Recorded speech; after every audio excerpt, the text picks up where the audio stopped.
नमस्कार साथियों, मैं अजय कुमार। इजराइल ने जब ईरान पर हमला किया तो इजराइल के प्रधानमंत्री बेंजामिन नेतन्याहू ने यह बात कही कि वह ईरान के न्यूक्लियर प्रोग्राम को इजराइल के अस्तित्व के लिए खतरा मानते हैं। ईरान के खिलाफ मिलिट्री कार्रवाई तब तक चलती रहेगी जब तक ईरान के परमाणु हथियार बनाने की संभावनाओं को पूरी तरह से खत्म नहीं कर दिया जाता है। ऐसे में यह स्वाभाविक सा सवाल उठता है कि क्या ईरान के पास न्यूक्लियर हथियार है या नहीं। अगर ईरान के पास न्यूक्लियर हथियार नहीं है तो ईरान अपने न्यूक्लियर प्रोग्राम से कितने समय में परमाणु हथियार बना सकता है, और क्या इजराइल ईरान के न्यूक्लियर प्रोग्राम को बर्बाद कर सकता है। तो चलिए इस वीडियो में इसी विषय पर बात करते हैं। जानकार बताते हैं कि अगर आप तकनीकी बातों को हटा दें और बहुत मोटे तौर पर देखें तो परमाणु हथियार बनाने के लिए यूरेनियम 235 की जरूरत पड़ती है। नेचुरल यूरेनियम में, जो प्राकृतिक तौर से यूरेनियम होता है, उसमें यूरेनियम 235 की मात्रा 0.7% है। बाकी मात्रा यूरेनियम 238 की है। यानी 1 किलो अगर हम नेचुरल यूरेनियम ले तो उसमें यूरेनियम 235 की मात्रा केवल 7 ग्राम के आसपास होती है। परमाणु हथियार बनाने के लिए 90% या इससे ज्यादा यूरेनियम 235 की जरूरत पड़ती है। इतनी मात्रा में यूरेनियम 235 हासिल करने के लिए यूरेनियम को इनरिच करना पड़ता है, एक तरह से कह लीजिए तो उसको समृद्ध करना पड़ता है। और जिस डिवाइस में यह काम होता है उसे सेंट्रीफ्यूज कहा जाता है। हर एक सेंट्रीफ्यूज के कंट्रीब्यूशन को सेपरेटिव वर्क यूनिट में मापा जाता है। एक तकनीकी शब्दावली है SWU। नेचुरल यूरेनियम से 1 किलो वेपन ग्रेड यूरेनियम यानी परमाणु हथियार लायक यूरेनियम बनाने के लिए तकरीबन 250 सेपरेटिव वर्क यूनिट की जरूरत पड़ती है। अब इस तकनीकी बात को पकड़ करके ईरान के न्यूक्लियर प्रोग्राम पर बात करते हैं। ईरान की उस वक्त की सरकार को अमेरिका के सहयोग से चलने वाली सरकार माना जाता था, और इसी के खिलाफ कि अमेरिका के सहयोग से ईरान की सरकार चल रही है, ईरान में इस्लामिक रिवॉल्यूशन खड़ा हुआ था। ईरान के न्यूक्लियर प्रोग्राम की अमेरिका ने तब बहुत भरपूर मदद की थी, लेकिन 1979 में ईरान की इस्लामिक रिवॉल्यूशन की वजह से जब ईरान से अमेरिका की सहयोगी सरकार को अपदस्थ कर दिया गया, हटा दिया गया, उसके बाद ईरान के न्यूक्लियर प्रोग्राम को मिलने वाला अमेरिका का जबरदस्त सहयोग पूरी तरह से खत्म हो गया। और जब 1989 में अमेरिका का सहयोग खत्म हो गया, वो सरकार चली गई जो अमेरिका के सहयोग से राज करती थी, तो 1979 के बाद ईरान के ऊपर आर्थिक प्रतिबंधों का दौर भी शुरू हो गया। साल 2006 में इंटरनेशनल एटॉमिक एनर्जी एजेंसी और पश्चिम के कई देशों ने ईरान पर न्यूक्लियर नॉन प्रोलिफरेशन ट्रीटी का उल्लंघन करने का आरोप लगाया और उसके बदले सैंक्शन लगा दिया, मतलब प्रतिबंध लगा दिया। यह आरोप लगा करके एक तरह से आप समझे तो मतलब यह आरोप था कि ईरान का न्यूक्लियर प्रोग्राम नागरिक मकसदों की बजाय न्यूक्लियर प्रोग्राम से न्यूक्लियर हथियार बनाने की कोशिश कर रहा है, इसीलिए ईरान पर आर्थिक प्रतिबंध लगा दिया गया। साल 2015 में ईरान के साथ न्यूक्लियर डील हुआ, जिसमें यूरोपियन यूनियन और यूनाइटेड नेशन सिक्योरिटी काउंसिल के 5 परमानेंट सदस्यों ने ईरान के साथ यह डील की कि अगर ईरान अपने ज्यादातर सेंट्रीफ्यूज को हटा दे, यूरेनियम एनरिचमेंट पर 3.67% की लिमिट लगा दे, तो अगर ईरान ऐसा करता है तो उसके ऊपर लगे अंतर्राष्ट्रीय आर्थिक प्रतिबंध में रियायत दी जा सकती है। ईरान ने यह डील स्वीकार कर ली, जो प्रस्ताव थी उसको स्वीकार कर लिया, डील बन गया। लेकिन साल 2018 में डोनाल्ड ट्रंप की अगुवाई में अमेरिका ने खुद को इस डील से अलग कर लिया। यानी साल 2018 के बाद फिर से ईरान पर आर्थिक सैंक्शंस का, आर्थिक प्रतिबंध लगना शुरू हो गया। ईरान ने भी फिर से न्यूक्लियर एनरिचमेंट बढ़ाना शुरू कर दिया।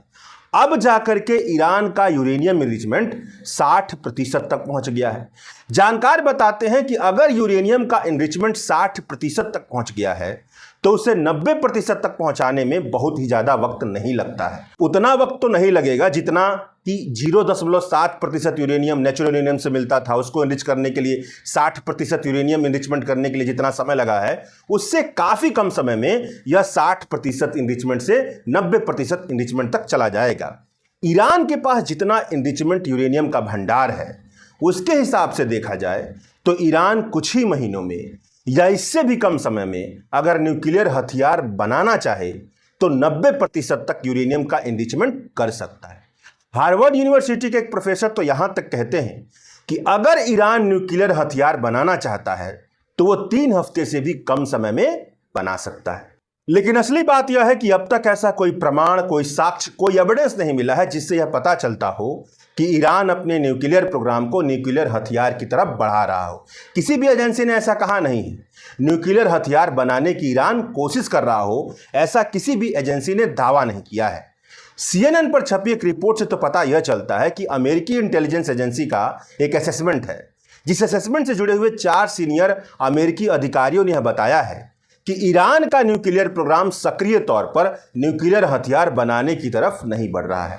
किसी टारगेट को चुन करके वहां पर किसी डिलीवरी मैकेनिज्म के सहारे न्यूक्लियर हथियार का इस्तेमाल करने जैसी व्यवस्था करने में अभी भी ईरान को तकरीबन 3 साल का वक्त लग सकता है। अमेरिकी इंटेलिजेंस एजेंसी के एक और सीनियर अधिकारी के हवाले से CNN ने यह बताया है कि ईरान एक न्यूक्लियर हथियार बनाने के जितने करीब हो सकता है उतने करीब खड़ा है।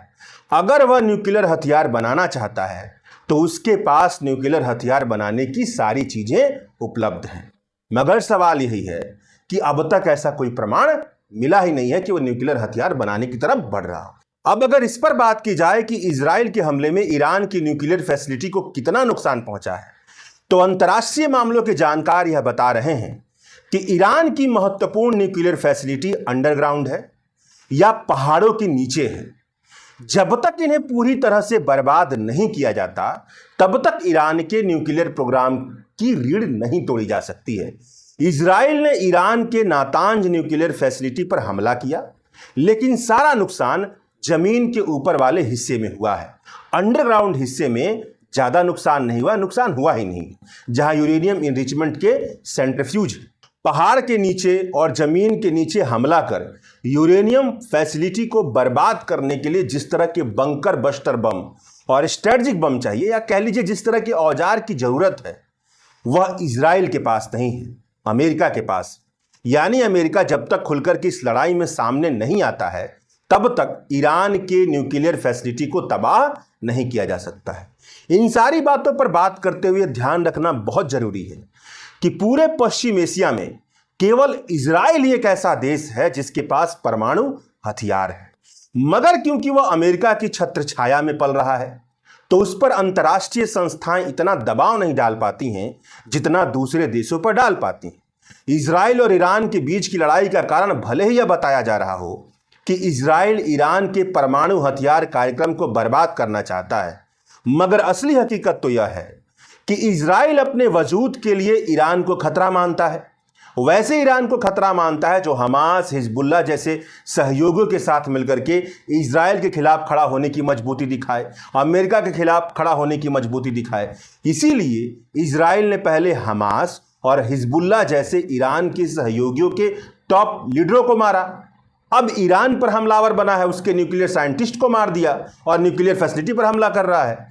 इजराइल और अमेरिका की चाहत यही है कि ईरान में वैसी शासन सत्ता हो जो अमेरिका और इजराइल के प्रति नरम रुख रखती हो, अमेरिका के इशारे पर चलती हो। इस चाहत का इजहार भी इजराइल के प्रधानमंत्री बेंजामिन नेतन्याहू खुलकर करने लगे हैं। कहने लगे हैं कि इजराइल ईरान की उस शासन सत्ता को कमजोर करना चाहता है जो पिछले 50 साल से ईरान को कमजोर कर रही है, जिस पर अंतर्राष्ट्रीय मामलों के जानकार यह कह रहे हैं मिसाइल दागकर, बम चला करके, साइंटिस्टों को मार करके, सहयोगियों को तोड़ करके, 200 से ज्यादा निर्दोष ईरानियों को मार करके इजराइल ने ईरान के उन लोगों को भी ईरान के सत्ता के साथ खड़ा कर दिया है जो ईरान के सत्ता के विरोधी कहलाते हैं। और जो परिस्थितियां बनी है, जिस तरह से ईरान को ह्यूमिलिएट किया गया है, उससे यह भी अब मांग उठने लगी है कि ईरान के पास डिटरेंट पैदा करने के लिए न्यूक्लियर प्रोग्राम के तहत न्यूक्लियर हथियार बनाने का हक क्यों नहीं मिलना चाहिए। यह बात भी कही जा रही है।